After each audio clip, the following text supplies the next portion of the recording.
আমাদের সকলের এখন ডিনার হয়ে গিয়েছে। আসলে লেট নাইটে ভিডিওটা করছি তো। আর এদিক থেকে অভিষেক বলল, রাত্রেবেলাতে তোমার কিছু আনাবার আছে? তো অভিষেককে বললাম, হ্যাঁ কয়েকটা জিনিস আনাবার আছে, তুমি একটুখানি এনে দিও।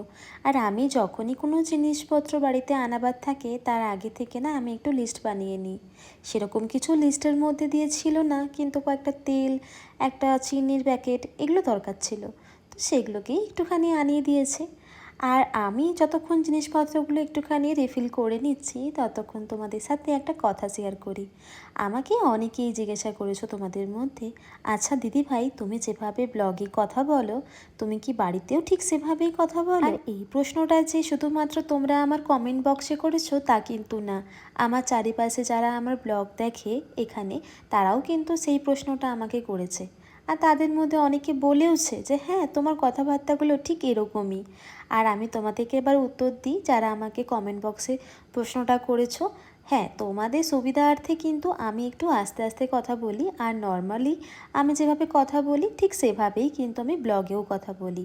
আমার কাছে যেহেতু কোনো রকমভাবে ভয়েস ওভার দেওয়ার জন্য কোনো গ্যাজেট নেই, তাই কিন্তু আমি এভাবেই কথা বলি। আর তোমরা যারা আমার ভিউয়ার্স রয়েছো তারা যদি আমার কথাটাই না বুঝতে পারো তাহলে তো সব কিছুই অসুবিধা হয়ে যাবে, তোমরাও বুঝতে পারবে না আর আমার বলাটাও বেকার হয়ে যাবে।